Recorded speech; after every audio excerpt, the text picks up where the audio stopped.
y luego a mí me da estrés porque mi computadora se me apaga. Okay. Entonces, si no lo contesto rápido, radio, y como usted dijo, obviamente no son internos. Sí. Y como yo no saco mis apuntes para contestar el examen, Como otro.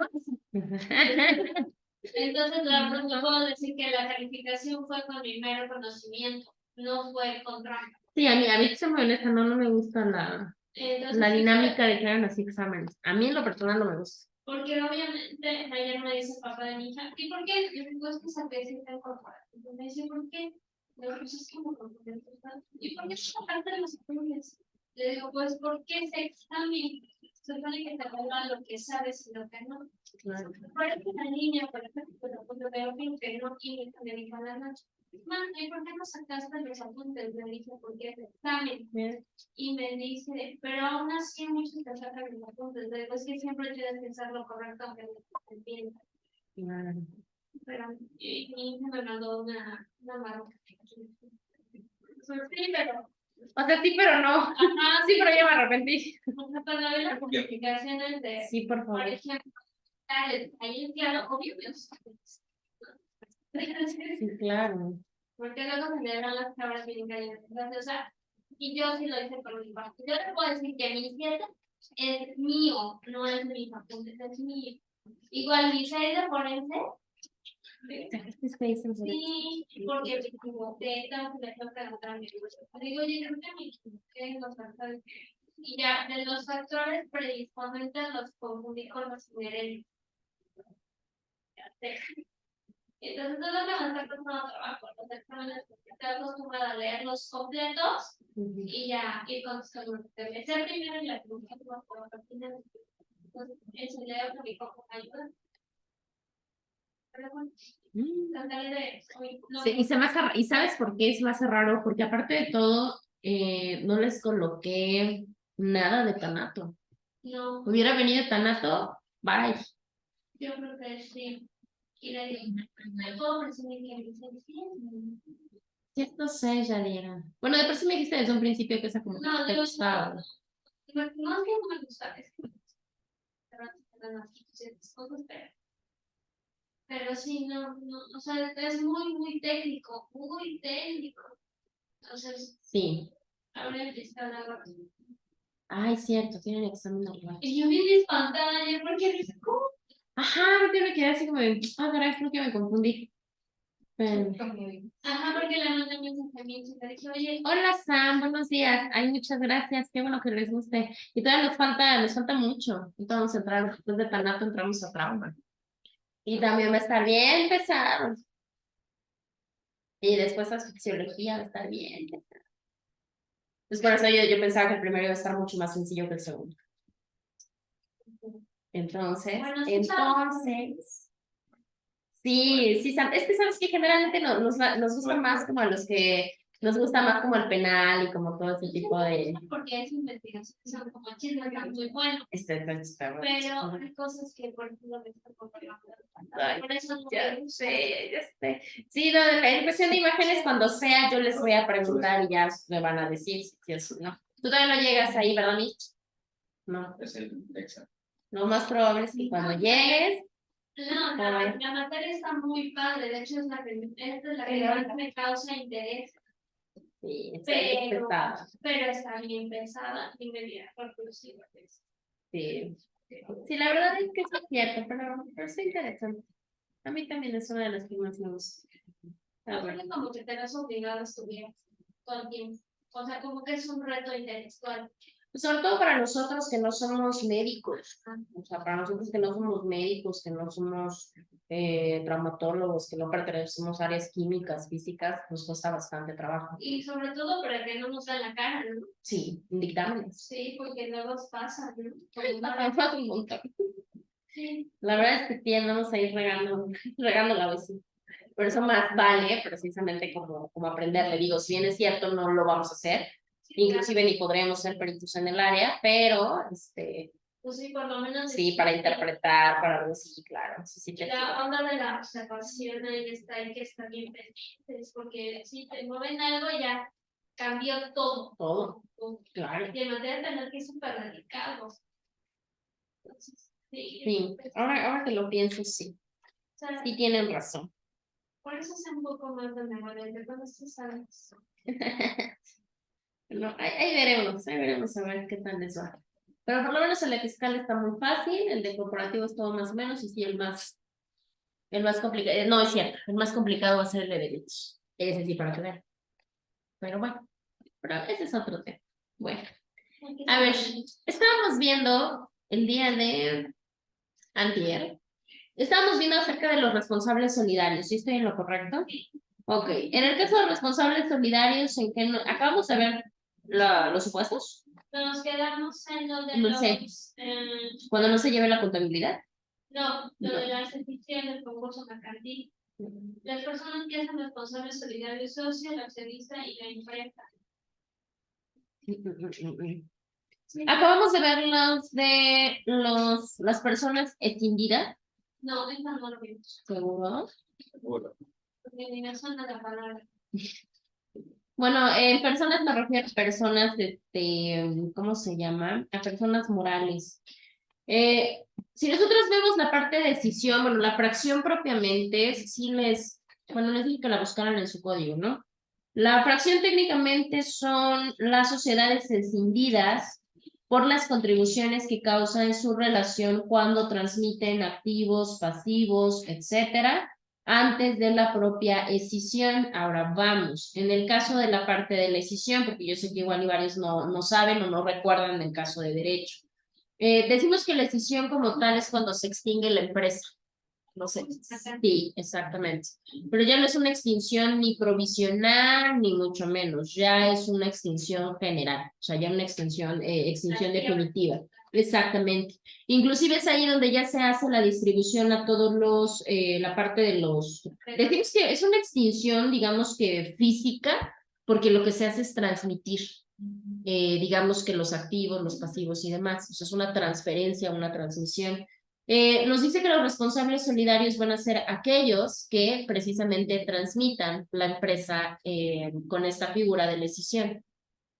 Obviamente va a ser antes de la escisión. ¿Por qué después ya no? ¿Por qué después de la escisión ya no se puede ser responsable?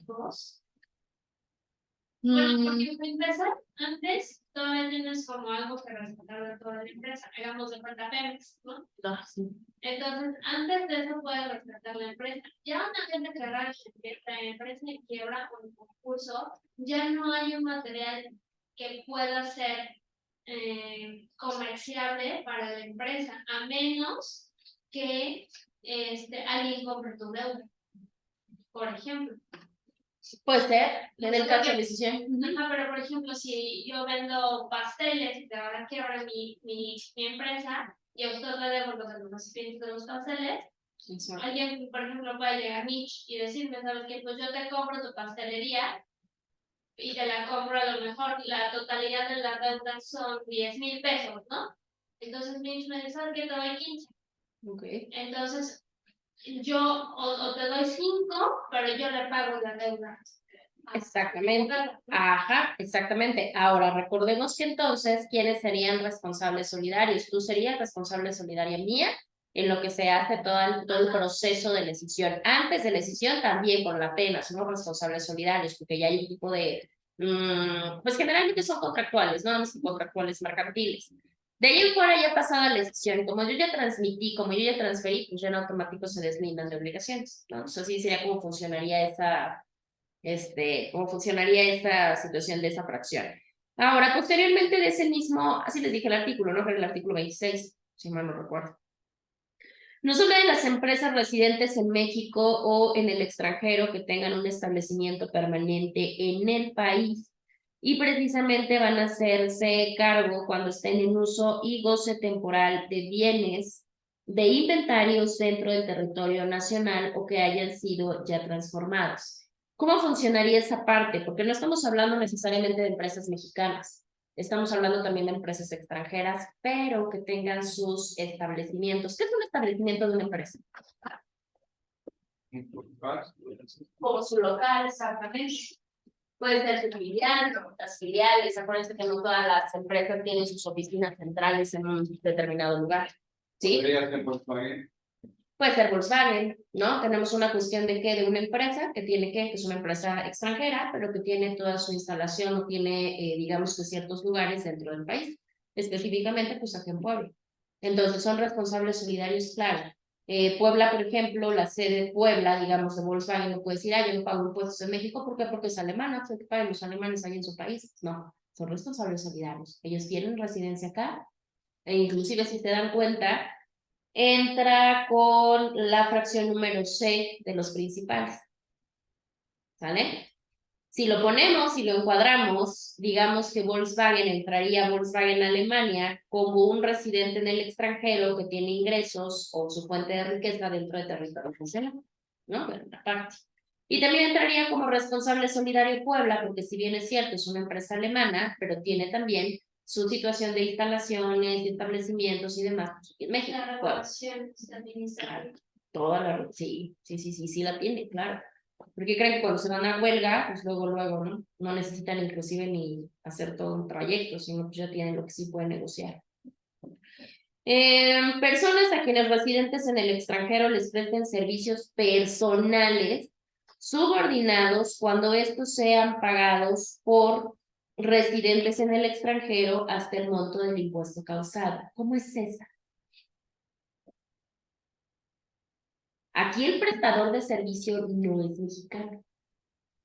Pero la ¿Entendemos? empresa está aquí, ¿no? No la empresa, porque acá ya no hablamos necesariamente de personas morales. Ay, Es el artículo 26, ¿verdad? sí. No sé si lo tengo de esta. De la ley fiscal, ¿verdad? Sí. Para que lo puedan ver y lo podamos interpretar.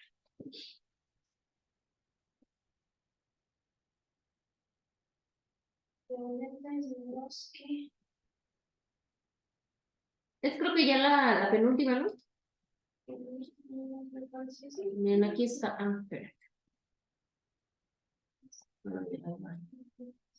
Ok, estamos nosotros en esta fracción, ¿dónde les digo? Esto ya la vemos. Aquí está. Es la fracción número 14. La fracción número 14 nos dice que serán responsables solidarios los sujetos a quienes residentes en el extranjero les presten servicios personales subordinados o independientes. Estos sean pagados cuando estos sean pagados por residentes en el extranjero hasta el monto del impuesto causado. ¿Cómo funciona eso? O sea, entiendo que dice que si usted, por ejemplo, se va a Italia, Ok. o usted es italiano. A ver, entonces ahí ya tenemos los supuestos. ¿Cuál sería? El que usted es italiano, yo la contrato para llevar a mi negocio. Un ejemplo. Ok. Entonces, yo tendría que pagarle a usted por llevarme mi negocio, pero usted tendría que pagarle al Estado por litigar dentro del país. Exactamente. Ese es el supuesto. ¿Sí? ¿Por qué? Porque la persona como tal, es más, pasa mucho. Digo, generalmente lo hacemos así, la riega, nos equivoca. Yo lo vi apenas. Una persona es mexicana, pero reside en Estados Unidos. Pero dejó un matrimonio acá y resulta que ya se quiere casar allá. ¿No? Típico, ajá. Y entonces, mujer. Y entonces se le hace fácil a la persona contratar a un abogado de allá para que llevara su divorcio acá. ¿Qué necesidad de gastar dinero? Iba a pasar justamente eso. Es libre de poder contratar los servicios que quiere y que se le la gana, ¿no? Aparte porque digo, la persona se movía mucho. Inclusive no era un abogado norteamericano, está en Estados Unidos, pero es un abogado colombiano. Muy interesante, muy raro. Sí. Exactamente. Entonces, estas personas caían en este supuesto. Porque si bien es cierto, el que requiere el servicio no está aquí en México, pero la persona va a cobrar por un juicio que se va a llevar a cabo en el país, ¿no? No me importa si el sujeto, si el abogado es colombiano, no me importa si está en Estados Unidos, no me importa si el que necesita el servicio está en Estados Unidos. Pero al final de cuentas vienen y desarrollan la actividad lucrativa aquí en México, ¿no? Sí, porque aparte tendría que dar, en este caso, se tendría que dar en el tribunal para poder litigar aquí y hacer su requerimiento que efectivamente es abogado, ¿no? Efectivamente. Entonces no es como que, ay, ya vine y soy magistrado, ¿no? Pero sí, pero allá tu país. Ajá, ¿no? aquí eres con penas, o sea, aquí no hay forma de que cuando Exactamente. ya legalizas, entonces ya. Ya vienes y con mucho gusto. Eso fue lo que sucedió. Entonces, obviamente, el abogado, pues sí, de hecho viajó a México y así como de, ya voy, porque también son los que no sabes, ¿no? Qué problema. Pues sí, es un problemón, aparte por la cuestión fiscal. Entonces, ¿qué te hace más fácil? Pues trabajarlo por fuera. Tú subcontratar, si tú quieres llevar el asunto, Sí, subcontrata, ¿no? A un abogado mexicano, específicamente poblano, quítate de bronca. Es muy común, por ejemplo, cuando me toca llevar exhortos a otro estado, te haces el librito de alguien, oye, no se mala onda, te mando mi exhorto y ya lo presentan, sí, obviamente se motivo de ese tipo de cosas. Claro. Pero, y ya, sí, cuando vaya aquí a Puebla, te mandan, sí, exactamente. Pero a lo mejor ya no es lo mismo que contratar un abogado que vaya a entrar un exhorto. Porque te va a salir mucho más caro. O sea, te conviene, pues mejor tener amiguitos y das tú por toda la República, dependiendo de dónde lleves tus asuntos. Y aparte tú también te haces sabedor que cuando le pase a la persona y necesita alguien aquí en Puebla, pues obviamente vas a regresar el favor, porque esto es una cadena de favores, muchachos, para que no salga tan caro. Bueno, sí. Pero bueno, ese es otro tema, lo de la cadena de favores y lo del impulso procesal. Entonces, así tenemos encuadrado el ejemplo precisamente de los residentes en el extranjero. Ahora tenemos el siguiente, nos habla de la sociedad, bueno, encuadramos sociedad, que se encargue de administrar o en su defecto los propietarios de inmuebles que sean afectos al servicio turístico de tiempo compartido prestado por residentes en el extranjero. Cuando estos sean partes relacionadas con X fundamento legal del ISR hasta por el monto de las contribuciones que estos hayan omitido. Vamos. Cuando nos habla de sociedades, ¿a qué se refiere una sociedad que administra un inmueble? Un grupo de personas. Ok, un grupo de personas. Como una inmobiliaria. Exactamente, una inmobiliaria. Bueno, o propietarios de inmuebles, o sea, puede ser cualquier persona física. Yo tengo mi casa, pasa mucho. Yo tengo mi casa, o propietarios de inmuebles, y yo soy afecto al servicio turístico de tiempo compartido. ¿Qué es un tiempo compartido? Cuando. Se ve mucho en los viajes. Bueno, por ejemplo, cuando usted renta una casa o un departamento en Cancún, ¿no? Exacto. Pero lo renta con otra persona, que generalmente ni se conoce. Entonces, pero a mí me toca, por ejemplo, de enero a junio. Yo solo me toca de julio a diciembre ocupar ese departamento. Ese es el tiempo compartido. Como es un mismo inmueble, ni nos conocemos ni nos conocemos. Es que eso es lo curioso de esta parte. Por eso se vuelve un negocio. Porque si fuéramos roomies es para que gastemos menos, ¿no? Esa es la idea. En el otro también, pero resulta que como ya hay una cuestión lucrativa para dar a ganar más a un tercero, pues obviamente ya sabemos que el SAT no perdona a nadie, y entonces dice, bueno, acá hay una fuente, ¿no? Ellos ahorran, sí, pero entonces también es justo que contribuyan con el Estado, porque al final de cuentas, pues están generando una cuestión lucrativa. Funciona, digo, la realidad es que funciona porque son prestaciones solamente de uso y de goce. ¿Por qué solamente de uso y de goce? Porque no puedes vender en Nacional ni nada, porque ese departamento no te pertenece. No te Vas pertenece. a Canadá por el tiempo compartido, entonces tú tienes que pagar tus impuestos cuando llegas a Canadá de la casa que te van a prestar. Claro. Y no puedes venderla ni hipotecarla ni nada porque solo te están rentando literal. Es un arrendamiento. Sí, literal solamente el tiempo que vas a estar ahí. Ahí podemos equiparar la figura para que sea más sencillo. Un tiempo compartido sí podríamos equipararlo a un arrendamiento, ¿sí? No es una propiedad, ¿sale? Yo solamente llego por un determinado tiempo. Generalmente los tiempos compartidos se hacen mucho en alojamientos vacacionales de largo plazo. Te conviene más rentar un inmueble, por ejemplo, dice su compañera, una casa, ¿no? Para un cierto número de personas se está rentando noches de hotel, porque muchas de las veces el hospedaje es muy caro, son zonas turísticas. Pues que me conviene más por rentar una casa, ¿no? En el tiempo compartido de su compañero, sí es cierto, ¿no?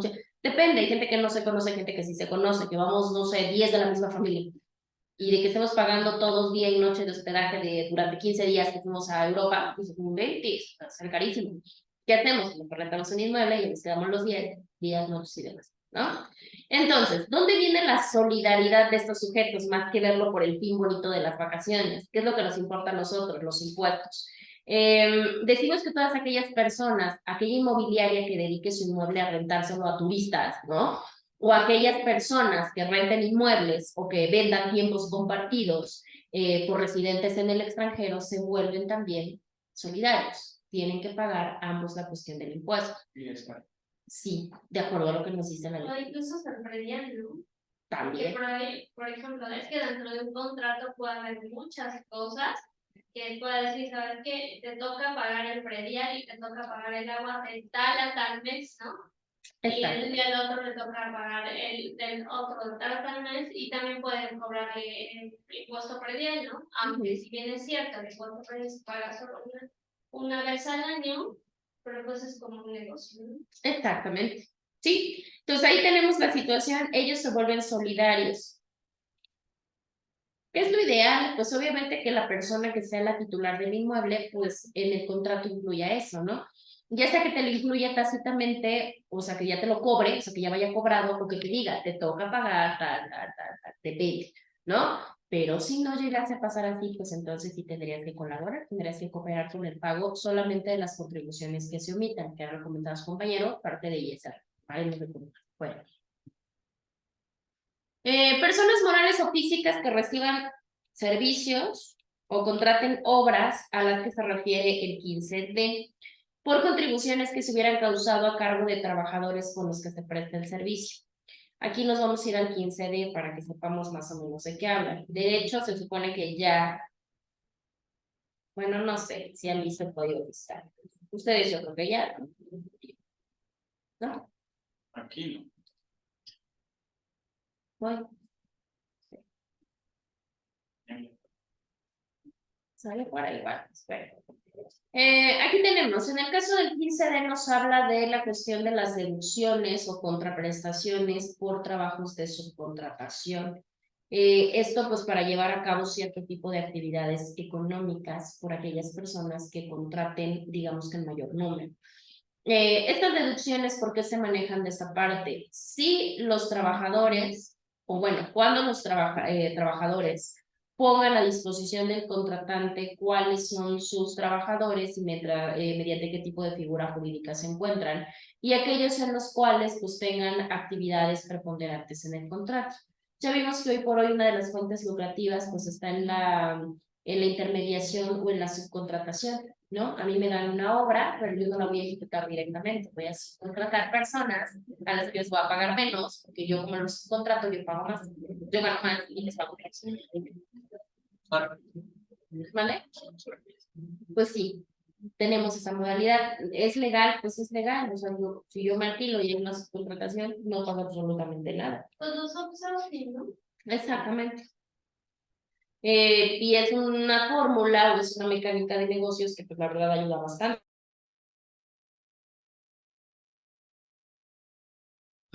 Digamos que mecánicas de poder esquivar ciertas obligaciones. Vamos a dejarlas, ¿ah? No nos vamos a meter en la legalidad o ilegalidad, digo, la realidad es que sí está contemplado por la norma, es más, inclusive está considerado como un pago de impuestos, o sea, ni modos, si tú estás contribuyendo, pues tienes toda la situación de poder contratar a quien tú quieras, tú quieres subcontratar a una, 10, 50 personas, es tu problema, no hay ningún detalle. Entonces, ya que vimos acerca de la subcontratación, regresamos precisamente a la fracción que nosotros estábamos platicando y que era precisamente las personas morales. Entonces, si yo soy una persona moral, vamos a pensar que tenemos una empresa y nosotros recibimos servicios o contratamos servicios de alguna otra persona, subcontratamos, también nos volvemos responsables solidarios. ¿De qué tipo de contribuciones? De las contribuciones que generen los trabajadores. Generalmente, ¿cuáles podemos decir? Pues si yo los tengo dado de alta en el seguro, yo tengo que, ¿qué? Pues que pagar esa contribución, ¿no? Esa aportación de seguridad social. Ni modo, somos responsables solidarios, nos guste o no nos guste. Por eso muchas personas pues ya hacen contratos por tiempos definidos muy cortos, para que no generemos una antigüedad. Bueno, bueno de aquí, ¿cuáles otros? Déjenme ver. Así como de los digamos que más importantes, no porque los demás no sean importantes, pero por lo menos los que sí te pueden ver más. Creo que lo había comentado, lo habías comentado ya creo que la clase pasada, que era lo referente a las albaceas. La parte de las albaceas también se vuelven responsables solidarios de todas aquellas contribuciones que debieron de haber pagado en el periodo de su gestión. ¿Sí? Exactamente. Ahora, ¿qué pasa si yo me hago albacea ahorita?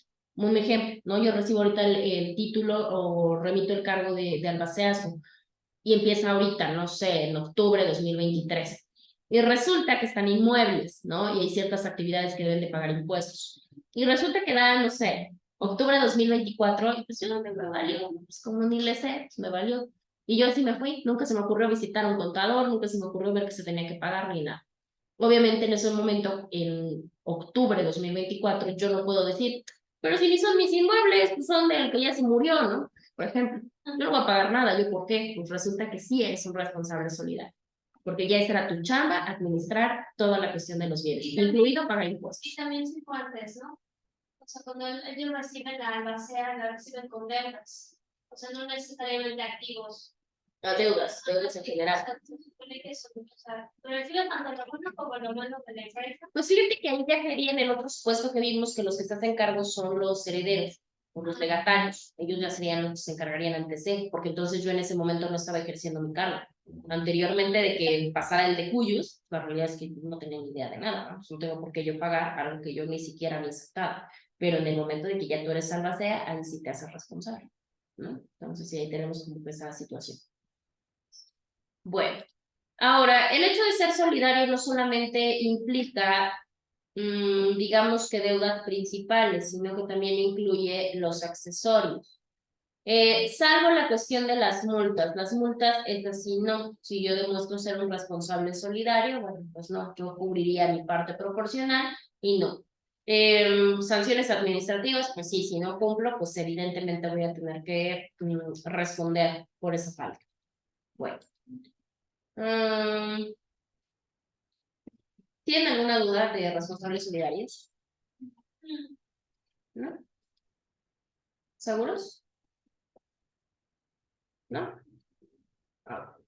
Bueno, estamos hablando de los elementos básicos del impuesto. Dentro de los elementos básicos estaba el sujeto, que ya vimos que tenemos los sujetos principales y tenemos los responsables solidarios, por si les llegara a preguntar en algún momento, como por ahí el segundo parcial. Y posteriormente tenemos otro tipo de elementos que son el objeto del impuesto, base, casa, forma y medio de pago. Eso se les quedó a ustedes de tarea. Estoy en lo correcto. Ahí está. ¿Están seguros que no? No. Pero vamos a revisar. Sí, ay, pero no hay que verlo, ese sí, por internacional dices, ¿verdad? Sí, ya dijo que no. Tenemos certeza política que esa no podemos tener. Ay, muchachos. Ay, no, creo que era este. Ay, caramba, no puede. A ver, ¿qué pasó ahí? ¿Qué pasó ahí? Sí lo tenían, pero lo tenían hasta acá abajo, mira, no es mentira. Por andar haciendo cosas. En la semana. Ay, no puede ser. En la semana número 5 ya estaba abajo. Primero no saco. Bueno. Nada, no sé si lo puse en fecha, creo que no. No, porque se le ve la fecha. Ya. No se ve en la tabla. Yo sí lo quería hacer. Lástima. No les di. Bueno, ni modo. Dada la circunstancia, dada la triste situación de que por alguna razón no se los dejé, pues no, vamos a tener que ver completo. ¿Va? Ay, yo creo que no se ve, lo voy a tener que ampliar, ¿verdad? Bueno, nuestro primer elemento que se supone que era parte de su glosario es un elemento que se llama objeto, ¿sí? O sea, el objeto del impuesto. ¿Qué es el objeto del impuesto? El objeto del impuesto es la cuestión del gravamen, o sea, el gravamen que se va a utilizar Y lo que vamos a determinar como aquello que pretendemos gravar, o sea, aquello que le pretendemos cobrar el impuesto. Todas nuestras leyes, porque ya hicimos la corrección de que no solamente hay una ley de un impuesto, sino que hay ley de todos los impuestos. Ahí precisamente nos dice cuál es el objetivo implícito de lo que se pretende gravar todas. La del IVA, la del ISR, la del ISAN, digo, todas nos dicen cuál es el objeto. ¿Cuál sería entonces el objeto de el IVA por acá? ¿Cuál sería, ustedes expusieron IVA, ¿no? ¿Cuál sería el objeto del IVA? Sobreentendiendo que el objeto es la cuestión de aquello que se pretende grabar.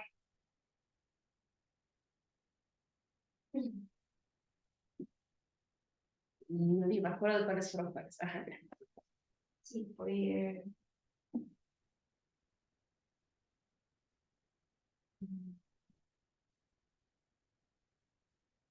Y iban a buscar definitivamente.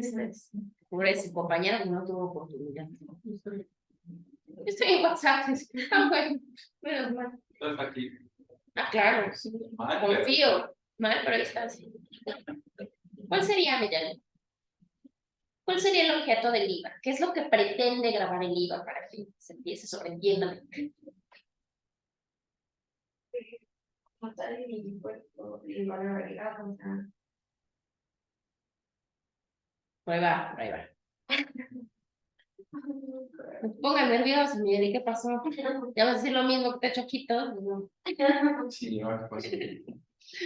¿Cuántos son? Sí, ya sé, ya sé. Igual, no, pero es que me pasa lo mismo con América. Igual América también otra vez. Hace un cuatrimestre igual. Yo, pero los tengo que ver, muchachos. No tengo ni idea. Va a ser mala onda que estén ustedes hablando y yo esté acá como.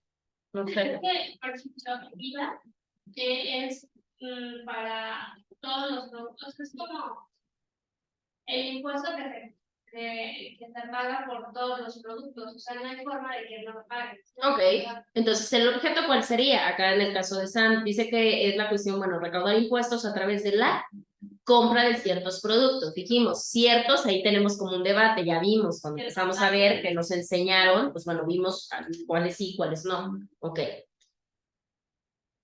Ahí es que ustedes son del mismo equipo, ¿no? Fue ISR. ¿Qué graba el ISR? ¿Cuál es el objeto del ISR? Pues sobre la renta. Sí, entonces, ¿qué es lo que pretende grabar? Creo que dijo que hay días que a lo mejor no va a ser bien más. ¿Qué? Justificación. Otra vez la pregunta, ¿cómo era? ¿Qué es lo que ¿Cuál es el objeto del ISR? Sí, del IVA por ello. es calcular de los activos Ok. Yo se lo digo más fácil. de la persona física o moral. Pagar lo que, o sea, dar un porcentaje del sueldo. Punto. No, porque las deducciones. Bueno, sí, pero. No, pues entonces está mal.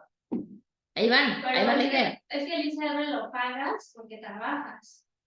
Porque ese impuesto te sale de tus ingresos. Ah, bueno.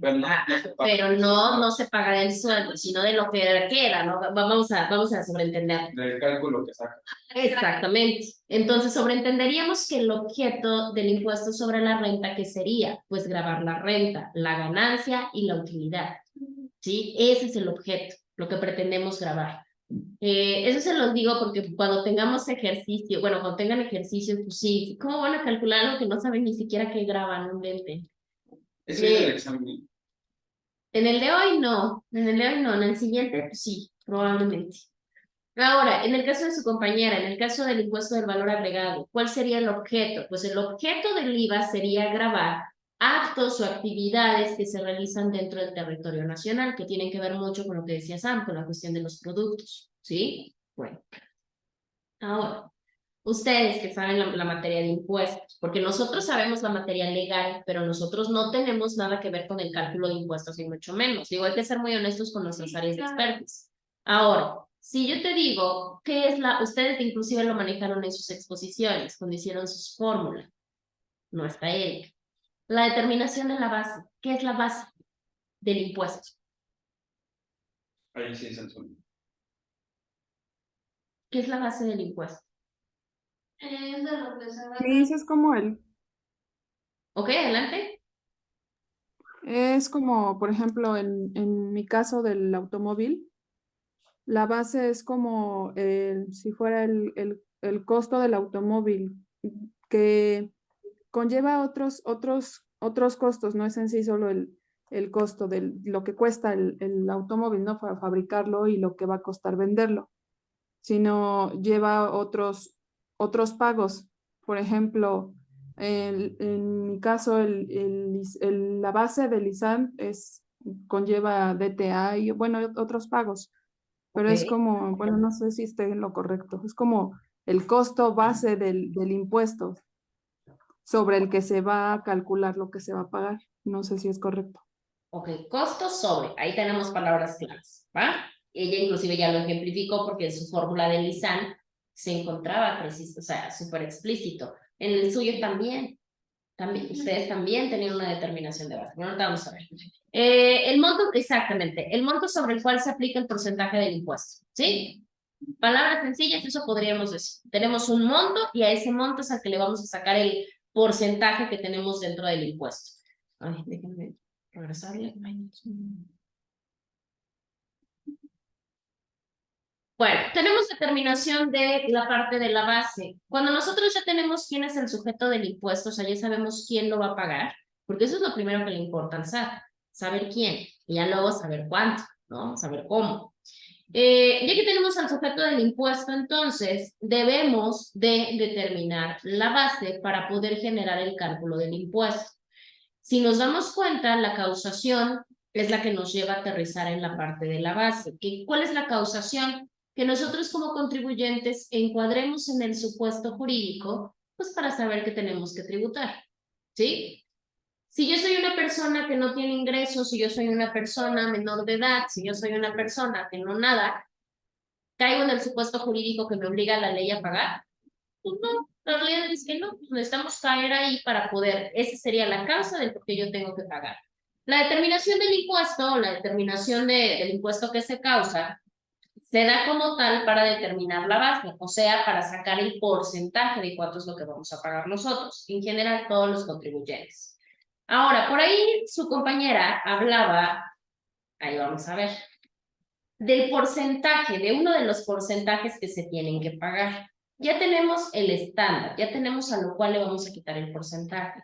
¿Cómo sé qué porcentaje me tocaría pagar de esa base? De acuerdo al, ¿Ok? Por la tabla. de acuerdo al ingreso ¿Ok? De acuerdo al ingreso. y ¿No? del impuesto que vaya a pagar. Por ejemplo, no es lo mismo pagar un IVA, pagar un ICR. Ok, pues no es lo mismo. Sí, ok, porque ya los estandariza, digamos. Nos encuadramos en el tipo de contribuyente y ya con eso sacamos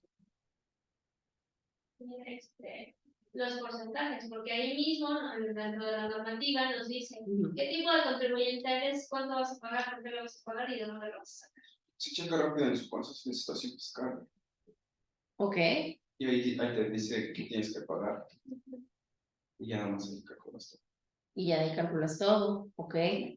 Algo muy parecido a lo que dice Sam, el Estado es el que nos define el porcentaje, pues por supuesto, porque al final de cuentas no lo puede decidir un particular, aunque sí cabe mencionar que la autodeterminación, por eso se llama autodeterminación, porque nosotros determinamos el impuesto. Técnicamente se supone que quien mejor que nosotros sepamos cuánto ganamos y cuánto gastamos, ¿sí? ¿Cómo nos vamos a hacer haciendo? Por ejemplo, ¿no? Por ejemplo, ¿qué impuestos sí y cuáles no? ¿Cuáles sí puedo de alguna manera deducir y cuáles no? Se De hecho, supone. ahí puedes determinar cuánto quieres pagar. Ajá. A ver cómo está esa parte. Ya de cuenta. En anual, su declaración anual, digamos, tienes que pagar 12,000. Ah, ok. Un ejemplo. O sea, ya es como que estamos analizando el futuro, ¿no? Ok. Entonces, esos 12,000 divididos entre 12. ¿Cuánto vas a pagar mensual? 1,000. Ok. Ese mes, ¿cuánto quieres pagar? 500. Pero estás de acuerdo que al año tienes que cubrir esos 12,000. Ah, ok. Bueno, ahí entraríamos entonces en la parte de los plazos, ¿sí? Ahorita recordemos que ya tenemos, decía su compañero, ponía el ejemplo, ya tenemos una base, ya tenemos a la totalidad de lo que le vamos a sacar el porcentaje. El porcentaje lo sacamos a través de algo que se llaman tasas, que se llaman tarifas, etcétera. Pregunto yo, ¿qué diferencia hay entre una tasa y una tarifa? Que las tasas son variables y la tarifa es concreta, no es específica. Por ejemplo, una tasa de interés variable, por ejemplo la de Pemex, ¿no? Ajá. Entonces, o la de las montadas tiene comentados esa parte, ¿no? Ahorita la tasa de inversión a lo mejor son, no sé, 100 pesos, pasando a pesos, serían 100 pesos, ¿no? Entonces, como eso va incrementando, en el caso concreto de la moneda, le damos a libertad, entonces, esa tasa no es que se mantenga siempre igual. O sea, puede o subir o puede bajar. Y por eso yo le decía que era variable. Ok, va. Y la otra que era que decía. Tarifa. La tarifa es el pago concreto. Por ejemplo, no es tan variable y depende de las necesidades. Por ejemplo, la tarifa, yo le podría hacer un comparativo con lo que se paga en los derechos de una cadena civil, por ejemplo. Está en 190 pesos. O estaba hace un año. Entonces, esa tarifa a lo mejor solo la cambian cada año. Ok. Entonces, no es tan, y la tasa es variable incluso en segundos, ¿no? Ok, Creo que, ok. sí, la tasa es variable y en la tarifa. Pero no tenemos una tasa fija, sí, ¿no? Porque tenemos tasas fijas y tenemos tasas variables. A ver, vamos, voy dándoles aquí. Tasa es un porcentaje y tarifa es, ya metimos otro.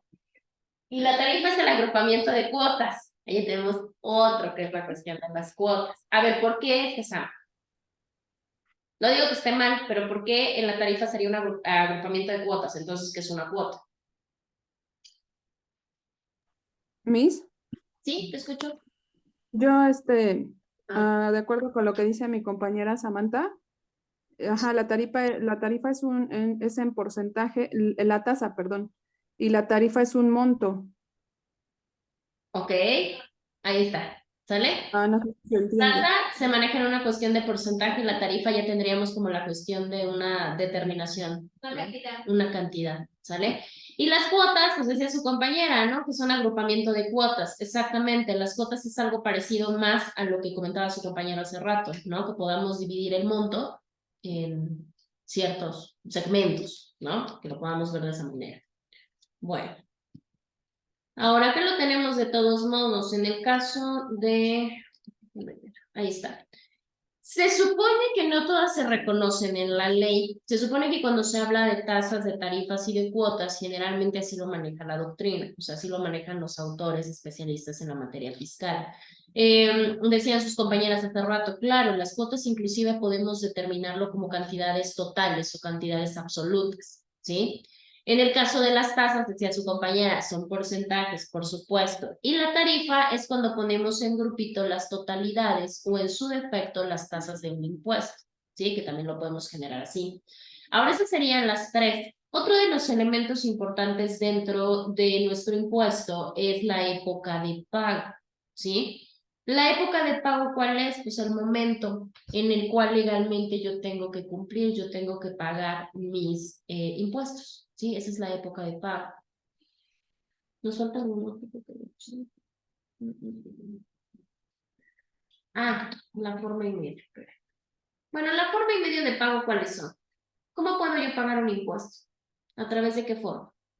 De hecho, ya lo había comentado anteriormente. Transferencias, bancos. Exactamente, ¿no? Pues a través de transferencias, a través, no hay ningún problema. Y en el caso de las fechas, ya sabemos que cada impuesto no se estandariza los momentos en los que debo de pagar. Obviamente de acuerdo a la causación de impuestos. De hecho, en nuestra exposición se me había olvidado. ¿En cuál? En nuestra exposición se me había olvidado eso. Ok, comenta. Hay una fecha para el ISR, normalmente es del 15 al 20, y se tiene que presentar, digamos, los contadores que no les da tiempo, la pueden presentar en ceros.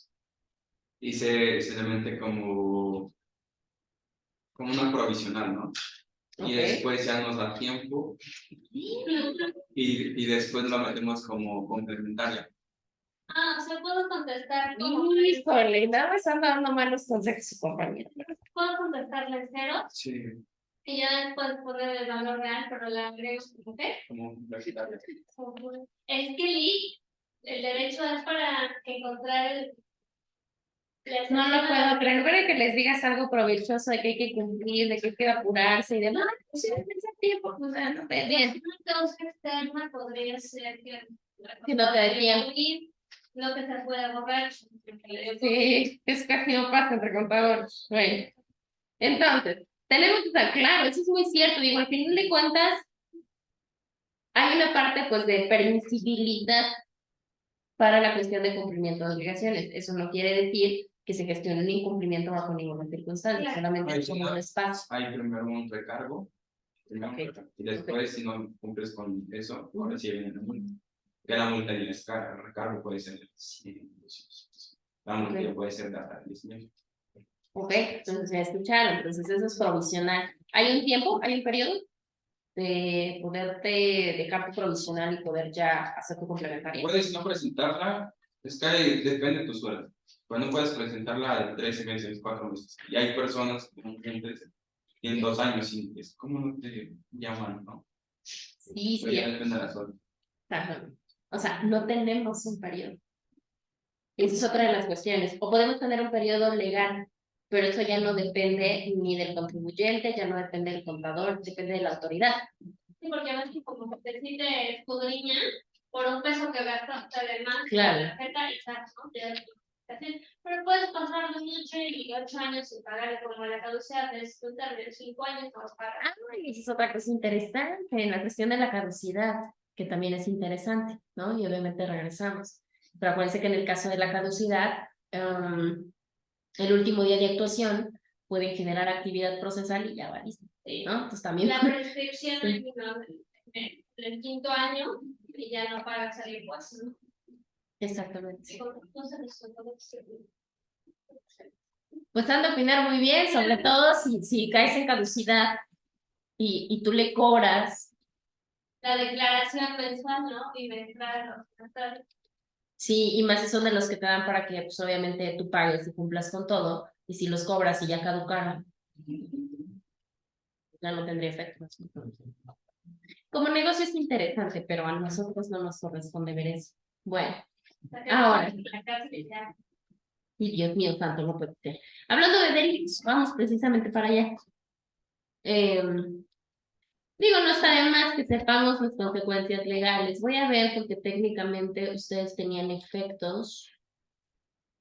Pero no sé si te los quité o se los dejé por ahí. ¿Mande? No la subí. ¿Sabes que esta ya la tenía? Ya la tenía, pero creo que no sé si la borré o si las puse, digamos que sí, que la pudiéramos. Mande. Respecto a esa tarea, ve que yo la había puesto en la semana y creo que la borró y en donde la puso, que es en lo de clasificación de contribuciones o definición, creo, de contribuciones, me puso 0, pero ve que le había yo dicho que la había entregado en la otra y me dijo que así la dejara, pero entonces ya me quedé con la duda. No sé si me expliqué. Sí, algo Y ahí en esa misma tarea tengo la que puso de efectos de las contribuciones. Bueno, no te preocupes, Erika, nada más no seas maldita. Mañana no creo. Se supone que hoy hacen su examen. Entonces, yo ya tengo el concentrado total, nada más me falta, obviamente, su calificación de examen. Entonces, lo que va a suceder es que yo voy a sacar las calificaciones y se las voy a mandar a Michelle. Y tú, Michelle, se las vas a compartir. Si tienen alguna observación, me las hacen llegar ya de forma directa, si no, no van a estar molestando a Michelle. Y ya en ese caso yo les hago las observaciones. Voy a tratar de acordarme, Erika, para que no se me olvide. Pero si por alguna razón te la llego a omitir, no seas malita, mándame un mensaje y me recuerdas. Por cualquier cosa, porque suele pasar. Yo intentaré mandarle las calificaciones a Mitch, yo creo que entre mañana y el viernes. ¿Sí? Y ya para que yo pueda observar. Yo les doy un periodo de tiempo, les soy muy honesta. Yo les doy un periodo de horas para que puedan revisar sus tareas. Ahora, si alguien me manda mensaje de algo porque tenga alguna duda, pues que sea una duda con fundamento, ¿no? O sea, me refiero a que, ¿sabe qué? Me omitió, no sé, ejemplo, ¿no? Me omitió la tarea 3 y ahí está mi tarea 3. ¿Sí? No de que, ay, pero ¿por qué? No, nada, por favor, pues ahí tienes tu plataforma. ¿Sí? Pues sí les voy a encargar eso. Se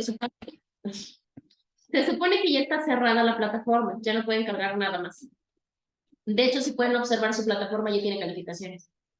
O sea, quien cargó, sí, claro, quien cargó, felicidades, quien no, no. Y lo que me di cuenta es que no hay nada de foros. O sea, ¿qué quiere decir? Que los que no generaron participación, con la pena.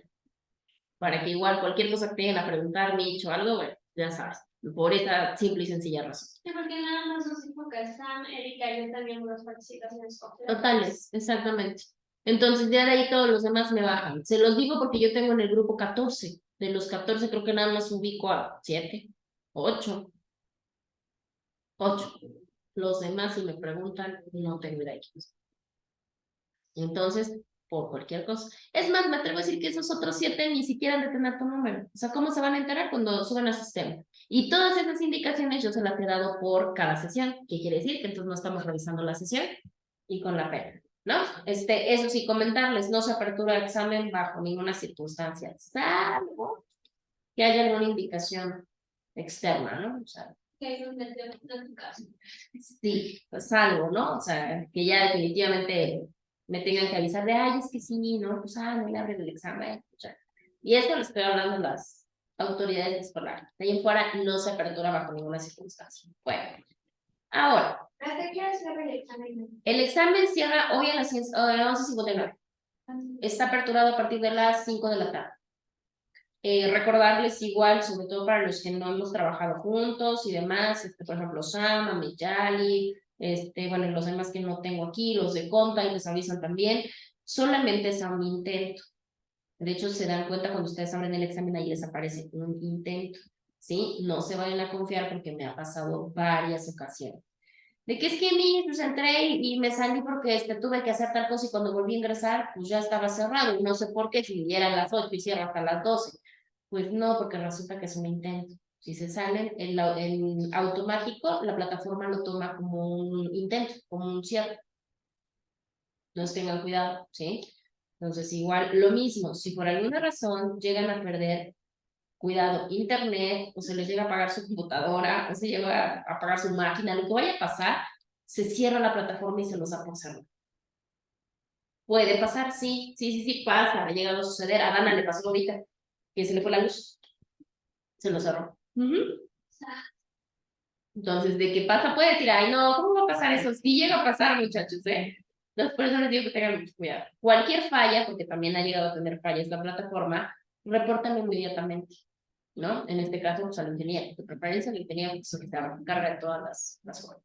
Y él revisa, y cuando él revisa, él sabe cómo decirnos, sabe que sí fue un imprevisto o no, lo cerraron y lo volvieron a intentar abrir. Entonces, ahí sí, con la pena, ¿eh? Así que agua de que no, pues acá no funciona, ¿va?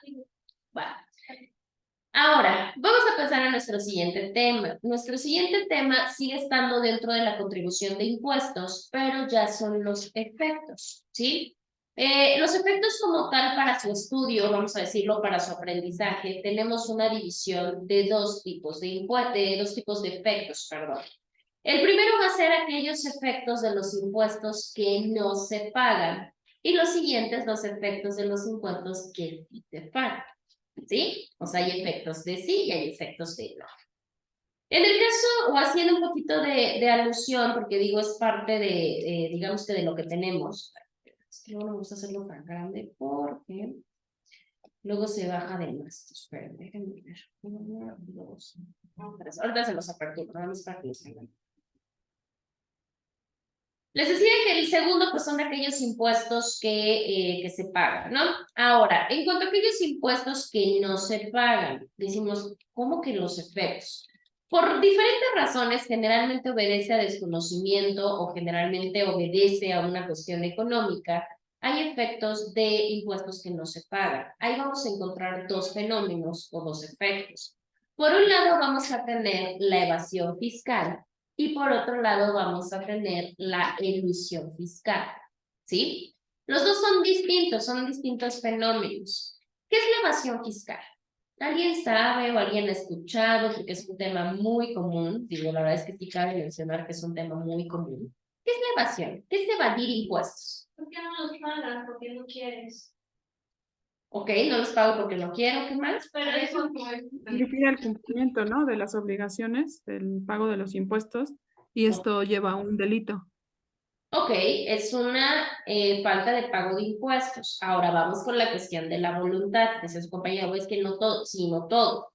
En el caso de la evasión es cuando nosotros nos sustraemos de nuestra obligación de pagar nuestros impuestos, pero lo hacemos a través de recurrir a conductas ilícitas o a conductas delictivas. O sea, recurrimos a un delito para no pagar impuestos. ¿Sí? Va. ¿Qué quiere decir que recorremos a conductas ilícitas? Pues básicamente que vamos o hacemos cosas que son contrarias a derecho, que son contrarias a la ley.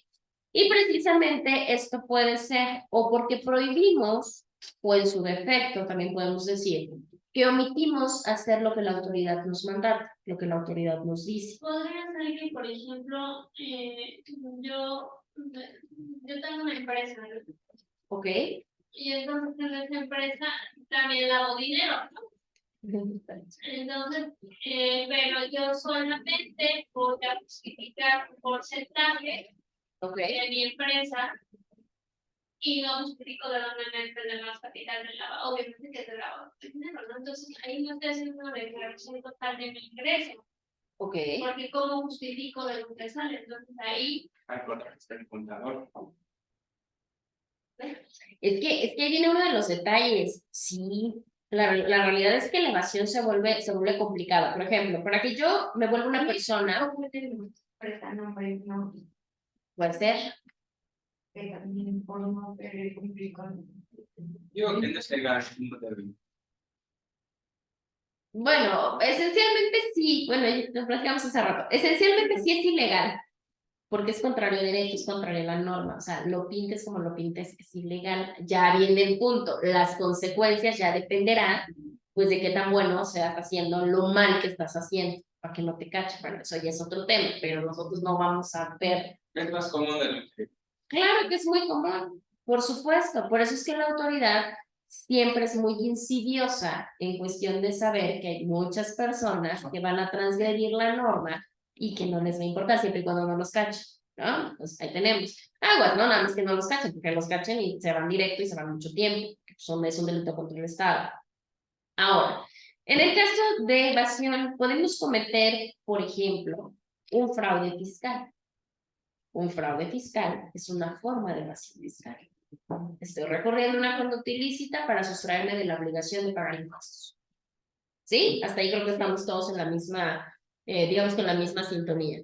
Por supuesto que el fraude fiscal, más allá de perseguirse como una conducta penal, por supuesto que se sigue como un delito fiscal administrativo, porque es contra el Estado, ¿no? Eso no quiere decir que no vas a tener pena privativa de libertad, por supuesto que la vas a tener. En el caso, por ejemplo, del lavado de activos, por supuesto que también tenemos. En el caso del lavado de activos, pues depende, ¿no? Depende cómo puedes hacer la estructura para poder redirigir, pues sí. Y en todo caso, pues que tu dinero lo conviertas en legal y que por supuesto que pueda pagar impuestos. Es más, inclusive sí que pague impuestos, como no. ¿Para qué? Para justificar de dónde proviene. Pues sí, sería como claramente. Sería lo mejor. Yo no voy a lavar dinero y no voy a hacer nada con él. No, por supuesto, si yo ya lo pongo de una ilegalidad a una legalidad, ¿cómo acredito que es legal? Pues con la contribución, ¿no? Sí, claro. Digo, sería parte de una estrategia, ¿no? Estoy pagando mis impuestos. Sí. ¿De dónde? Pues de todas mis empresas, de mis prestanombres, de mis negocios y de todo lo demás que se les Sí, ocurre. porque hay empresas totalmente fantasmas, ¿no? Que cuando van al domicilio fiscal es una empresa de jabones de 30,000 millones de piezas diarias y llegas a una casita como la universidad. Entonces ahí llega la notificación del SAT, ¿no? Entonces, Mira, tu compañero, ¿no? Que sí. Quieres contar. Sí, ya nos va a contar. Lo vamos a dar al final del cuatrimestre, no sé, que nos dé una conferencia de cómo evadir impuestos. ¿Dónde está grabado? Pues sí. Pues sí. con Con finalidad educativa de lo que no se debe de hacer, no de lo que se debe, de lo que no se debe de hacer.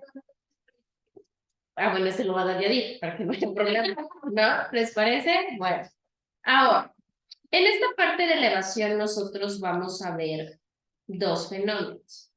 Por un lado vamos a ver la retrotraslación y por otro lado la traslación, ¿sí? ¿Cómo es una retrotraslación? ¿Cómo que nos imaginamos que podría ser una retrotraslación? Bueno, antes de todo vamos a ver, espérenme, la cuestión de la alusión. Porque no les expliqué la... ¿qué diferencia hay entre una evasión y una elusión de impuestos? Evasión y una qué? Elusión. Evasión. ¿Mande? ¿Mande? Pues porque tú estabas diciendo, si ya sabes cómo van los dos, pues debes de saber la diferencia entre uno y otro. Eh, A es ver. que no sé quién habla, Miss, por eso Sí, no, digo. espérame, es que estoy leyendo el comentario de Sam. Ok, ejemplo, comercio, ok, narcotráfico. Ponemos un hospital, tenemos un equipo de Houston y empezamos a pagar impuestos. Exactamente, lo que hablábamos sobre la cuestión del lavado de dinero. Muy bien, Sam. Ahora sí, Erika iba a hablar, si estoy en lo correcto. Adelante, Erika. ¿Qué diferencia hay entre una y otra? Que la evasión cae, como estamos diciendo, en actos ilegales. Y la elusión, no, la elusión, creo que estudian muy bien lo que son las leyes y los vacíos legales para poder realizar esos actos de reducir impuestos, o sea, pagar menos impuestos. Este, entonces no incurres en un acto ilegal. Por eso el contador fiscal. Entonces, ¿cuál sería lo ideal? Pues lo ideal es que ustedes, más que evadir, pues se supone que lo ideal sería que lo vieran, ¿no? ¿Ya ve quién no la idea? Claro. ¿Por qué? Porque efectivamente la cuestión de la elusión, sí, verdaderamente hay una sustracción del pago, o sea, tampoco pago, o sea, también estoy incumpliendo. Solamente que acá no cometo ningún tipo de conducta delictiva, por lo menos no ninguna que esté contemplada en la norma. Y con ende, pues yo lo que hago solamente es evitar caer en el supuesto en el cual me dice la ley que yo tengo que pagar. Es lo que ¿Sí? yo les comentaba, ¿no? ¿Cómo puedo hacer para no pagar impuestos?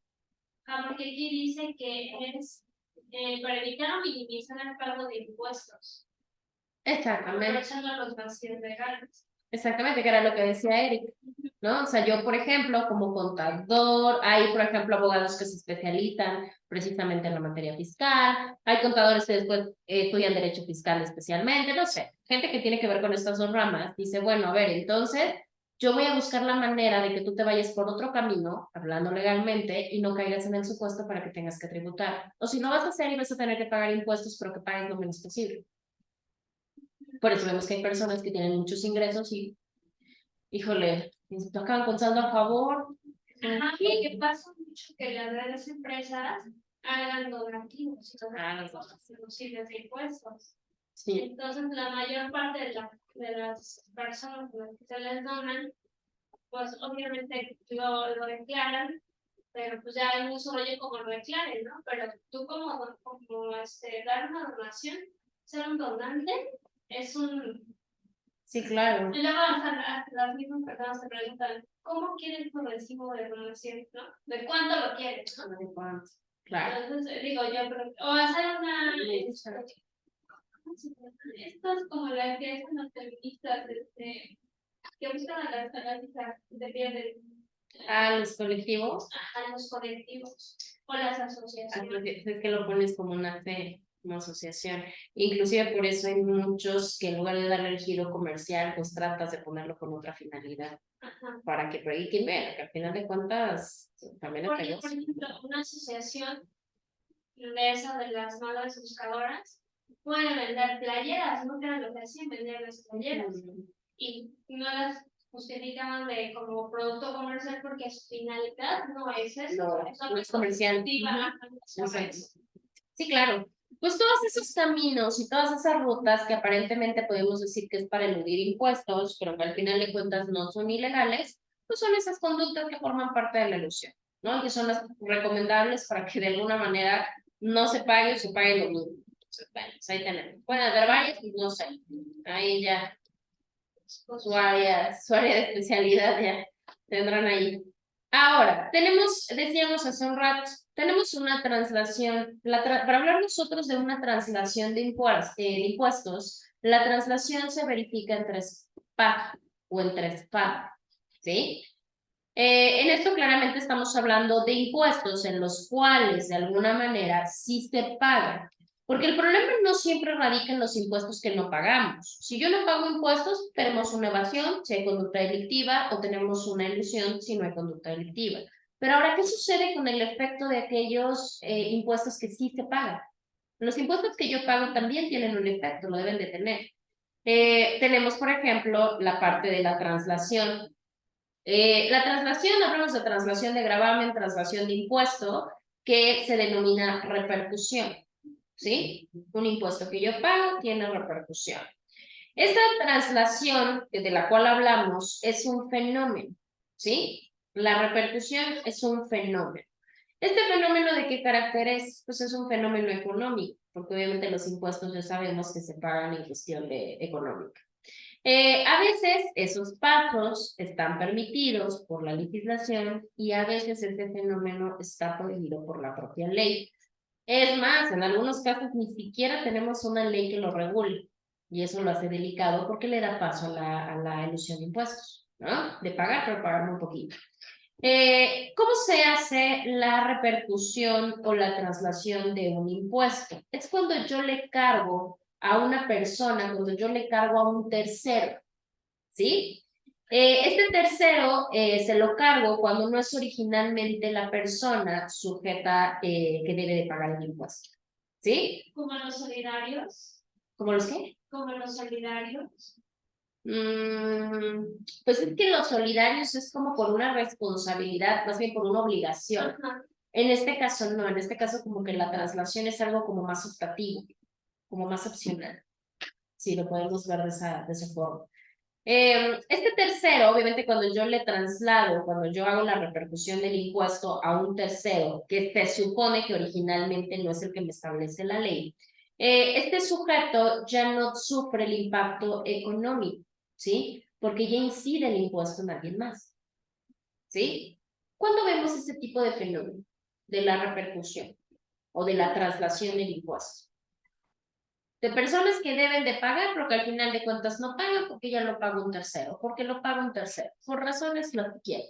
¿Cuándo podemos ver ese ejemplo? Bueno, por ejemplo, se sucede un caso que debería pensar una cierta cantidad de dinero, pero como tienen la pensión de los abuelitos, de ahí le están quitando ese impuesto. De ahí se están autocobrando. Entonces, le están pagando, se están autocobrando. Yo pensé que no se podía.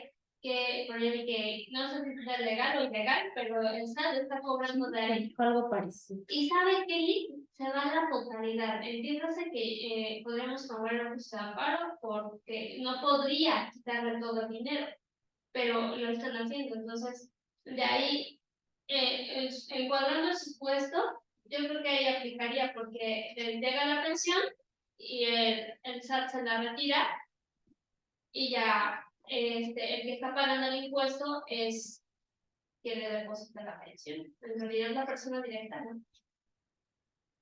O sea, yo recibo mi pensión, ¿no? Pero entonces, para empezar, ¿eso se puede? Pues yo diría que jurídicamente yo creo que no, porque hay un principio que dice que no pueden entrar en el patrimonio. Patrimonial, o sea, es un derecho humano el derecho al patrimonio. Entonces, y luego también hay una norma que dice que puedes tener deudas fiscales, pero no te pueden dejar sin un peso modo de subsistir. de subsistencia. Entonces, ahí van dos presupuestos ya que serían acciones violatorias del derecho humano y aplicaremos una ley de amparo. En este caso, están haciendo eso, violentando dos derechos. Eso no nos importa ahorita, sí. Pero entonces ahí aplicaríamos eso de la traslación de impuestos, porque no le estoy pagando yo y no le está pagando un solidario, sino lo está pagando alguien que no necesita hacer que le deposite y esa, ¿no? Es el medio. Ahí aplicaríamos ese principio. Ok, ahí tenemos un ejemplo de repercusión o tenemos un ejemplo de traslación de gravamen, ¿sí? ¿Por qué? Porque verdaderamente estamos delegando la obligación o el cobro pues a un tercero, que verdaderamente si nosotros buscamos entre todos los supuestos que vimos no hay un tercero solidario, porque este sujeto, que en este caso sería el gobierno o en este caso el Estado, no tiene ninguna obligación con el SAT, ¿no? Tiene la obligación hasta cierto punto con el ciudadano, ¿no? De darle su pensión o su programa de apoyo social, pero nada más. También entra ahí otra situación, es un apoyo social. El grado, el apoyo social es manipulable, porque yo no puedo, de acuerdo a la norma, yo no puedo hacer mal uso o no puedo embargar, hipotecar alguna situación de que, porque se supone que es para el desarrollo.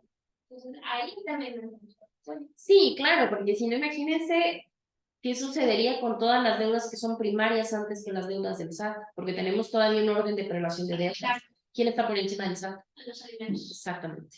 Alimentos. Entonces, imagínense qué fuerte sería un ejemplo. Vamos a pensar, no nos vamos a adultos mayores, ¿no? Nos vamos a un estudiante, exactamente, que tenga alguna beca de Benito Juárez, ¿no? De estudiante, ¿no? Pero que ya tenga un hijo y sea un irresponsable. Y entonces se vaya un procedimiento, imagínense que con una situación, pues hay un menor que no está teniendo sus alimentos porque el papá es un irresponsable. Ah, pero tiene un programa de AMLO, le quitamos ahí la pensión. No, o sea, por ejemplo, Paz, no sé. en materia familiar, apenas un paso, que quería la investigación si el menor todavía era menor, recibe alguna beca para que le enseñen el porcentaje de los alimentos. Y yo dije, a ver, espérame tantito. O sea, y la autoridad le dijo, estás mal, chavo. Sí, no, entonces si no es para un aspecto benéfico, por supuesto que entonces no se podría quitar de ahí, porque se supone que son para el desarrollo. Y quién sabe, ahorita con toda la cuestión, no sé, de reforma familiar, sí se me haría muy extremo. O sea, sería una cuestión de... bueno, es que también hay todo eso. Cuando son menores de edad, se entiende el bien superior de la y no hay forma de que no cambies. Pero entramos en el supuesto de que no te pueden quitar todo tu dinero porque nunca subsiste. Y Sí, supongamos claro. que Alfredo solo vive de la beca Benito Juárez, ¿no? Sí, claro. Entonces no le puedo quitar el 100% para empezar porque es ilegal, ¿no? Entonces, y luego ilegal porque violentaríamos su derecho patrimonial. Y otro, ¿qué tanto puedo yo abusar de algo que ni siquiera está generando él, sino que es un apoyo del Estado? pues sería autoritario, ¿no? Pero al final de cuentas, pues sería un dinero del Estado que regresa al Estado. Lo mismo que yo le decía a esta persona, quítate de la si el SAT te la estás cuando no tienes forma de regresar, porque estás contando el SAT, te lo descuentes y compras. Y cuando más rápido, o sea, el mismo Estado está pagando pero eso es una realidad. Híjole, pero yo, no, pero yo creo que se le sería más conveniente si, oye, que se aventara una rentita en amparo. Yo lo hubiera hecho, pero me dijeron, vamos a ver hasta dónde. Y que agregues una insolvencia. Porque, por ejemplo, en el caso de que existiera una retención de exceso, o sea, si debe 16, teniendo 20, entonces ahí sí. Bueno, no, ya trasciende. Entonces ahí sí, y aparte de todas las acciones violatorias antes del proceso, o sea, con el procedimiento, pues ahí podríamos explicar los pasos. Sí, podría ser para ver hasta dónde, o sea, realmente pues se lleva un control o si hay un abuso. Sí, efectivamente. Ok. Bueno, ya tenemos el ejemplo entonces de traslación o repercusión. Ya vimos que es precisamente, adelante. Una pregunta. En los consumidores finales se hace el traslado ¿es un traslado? Exacto. Impuesto, por ejemplo, otra vez en el ISAN, o sea, el fabricante no paga el impuesto, sino el consumidor final, finalmente el que lo compra es el que va a pagar el impuesto. ¿Ese es un traslado? Exactamente. Hay una traslación de impuestos, inclusive tú nos dijiste muy claramente eso. Aquí no lo paga el fabricante. ¿Cómo? Y entonces yo que lo estoy comprando lo tengo que pagar. Sí, efectivamente. Ahí hay una traslación. ¿Y lo tenemos que pagar de manera forzosa? Sí, es una obligación. No porque yo quiero, porque me haya hecho solidario de alguna manera. No, lo tengo que pagar sí o sí, porque si no, simple y sencillamente no puedo comprar el vehículo. No lo puedo adquirir. También, exactamente. A plazos, sí. Entonces ahí tenemos, pero ese es un excelente ejemplo, por ejemplo, de traslación. Traslación en general. Ahora, esa traslación de la que hablamos, esa repercusión, esa transmisión a un tercero del pago de este impuesto, tiene 3 etapas, bueno, tiene 3 fases, sería la parte correcta. Tenemos una percusión, una traslación como tal y algo que se denomina incidencia, ¿sí? siempre vamos a tener que observar, digamos que todas las fases o las etapas dentro de la traslación. Ahorita lo vamos a ir ubicando en el caso de los ejemplos que ya dieron. En el caso, por ejemplo, de nuestro primer elemento, la parte de nuestra primera fase, decimos que es la percusión. ¿Qué es la percusión como fase dentro de la traslación? Este va a ser el momento en el que caemos en el presupuesto, más allá de derecho, que caemos en el presupuesto de hecho, lo que estamos haciendo. Y obviamente que nos marca la propia legislación en donde nace la obligación que tenemos y estamos causando el impuesto. Dicho en palabras más sencillas, la percusión es el momento en el que nosotros caemos en la parte de tener que cumplir con la obligación fiscal. ¿Sí? Esa es la percusión. Bueno, ahora tenemos la siguiente, que es la traslación en sí, o sea, la traslación, digamos que en esa segunda fase. Y nos dice que la traslación, pues, es el momento en el cual la persona, que es el sujeto pasivo del impuesto, traslada el gravamen al tercero. Ahora, algo interesante. La traslación no solamente se hace brincando a una persona. O sea, no solamente se hace que uno le transmita a otro. Se puede transmitir que ese otro lo traslade a otro. ¿Sí? Eso es algo interesante, ¿no? De cómo podríamos nosotros trasladarle a un tercero para que pague el impuesto y este también se quita la bolita y se la pone a alguien más para que también la pague. ¿Sí? Y se quita de obligaciones, pero bueno. La traslación como tal, cabe mencionar también que puede haber una traslación hacia adelante o puede haber una traslación hacia atrás. ¿Sí? ¿Vamos como que en orden? ¿Todos? Sí. ¿Seguros? Ok, bueno. Entonces, decimos, traslación, tiene 3 fases. La primera, la percusión, cuando yo caigo en el supuesto de hecho, ¿sí? Segunda fase, traslación como tal, en el momento en el cual yo como sujeto agarro y traslado ya como tal el impuesto para que alguien más lo pague, ¿sí? A un tercero el que quiere. Pero esa traslación la puedo hacer para adelante, o esa segunda fase, o la puedo hacer para atrás, ¿sí? En el caso de la traslación que es para adelante, se conoce, o su nombre correcto sería no traslación para adelante, sería prostraslación, ¿sí? Y en el caso de la traslación para atrás, es la retrotraslación, ¿sí? Digo, es como el nombre, porque así se lo tenemos que decir. Pero dicho en palabras más simples, para adelante y para atrás, así se hace la traslación. Eso dependiendo cuál sea la parte de la dirección, para dónde vayamos nosotros a trasladar el impuesto. ¿A qué se refiere con ¿qué? Protraslación. Protraslación. Cuando nosotros trasladamos la obligación de pagar impuestos hacia adelante. Ahorita vamos a platicar en cómo se da una y cómo se da otra. En el caso de la primera, que es algo que ustedes yo creo que ya comentaron. En el caso de la protraslación o la traslación hacia adelante, la persona que causa o el sujeto que causa el impuesto, vamos a decirlo así, el causante cobra por los bienes y servicios, ¿sí? Estos bienes y servicios que está vendiendo, que está enajenando, y no solamente cobra el precio del producto, sino que aparte de todo, al consumidor lo obliga a pagar el impuesto que causó como contribuyente. El ejemplo que puso él. Ese es el ejemplo perfecto para hablar de una protraslación o una traslación hacia adelante, ¿sí? ¿Por qué hacia adelante? Porque yo fabriqué o yo voy a vender productos, ¿sí? Yo voy a vender productos. Y entonces yo digo, ching, yo tengo que vender este producto, dice a su compañera, vamos a pensar en que va a vender el coche, ¿no? Yo agarro y resulta que yo tengo que pagar ese impuesto. ¿Qué hago? Lo roto para adelante. ¿Quién viene para adelante de mí? Yo como vendedor, pues mi comprador. Mi comprador es el que va a pagar el impuesto con la pena, ¿sí? ¿Hasta ahí vamos bien? Bueno, vamos a dejarlo acá en la traslación hacia adelante y vamos obviamente a regresar en la protraslación, no, en la retrotraslación. Sí, vamos a poner el ejemplo y ya con esto terminamos los efectos. Por allá, Erika y Samantha, ¿tienen algún comentario o alguna duda?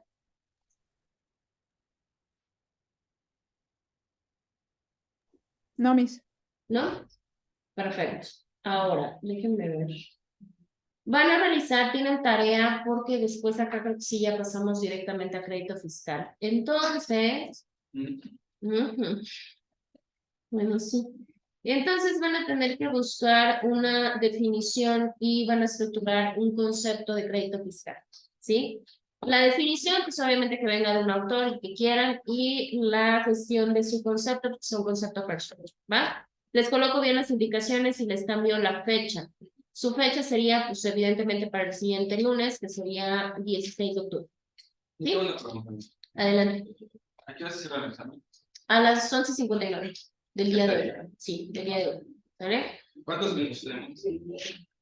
No recuerdo, creo que es media hora. ¿Sí me di? ¿Es incisoso? Sí, es opción, ahí está regalado. La verdad es que quien no saque 10 en esto. No, tampoco pide. No me subestime. No, al revés. No, no lo subestimo. Si lo subestimara, le dijera, ay, voy a sacar como 5. Pues no, me va a sacar 10. Bueno, de todos modos, cualquier duda que tengan, pues igual me ¿sale? Cuídense mucho y que tengan un bonito día. Dime, Lisa, rápidamente, creo que está la compañera en el salón que nos va a mandar las calificaciones. Nada más que no recuerdo si le mandé, si le puse mi correo, porque ve que no tengo WhatsApp. Ok. Ah, es cierto, porque sí, Erika, sí, nos habías comentado que no tenías un número, entonces no sé, salvo lo que puede pasar, se supone que nosotros tenemos que cargar a sistema, pues no sé, o que te pase si quieres, no sé, un número telefónico o algo así, ya nada más le llamas, ya que te da tu calificación y sin ningún problema. Ajá, sí, Pero es que yo otro día. recuerdo que nos pidió los números, pero no me acuerdo si le puse mi correo, sino que me lo mandé a mi correo. Nada más para corroborar. Y su correo. Ah, dice que sí le entregaste Ah, su ok. número y correo electrónico. Ah, ok, sí, esa era mi duda. Gracias. Perfecto, no hay de qué, cuídate, Erika, adiós, cuídense mucho.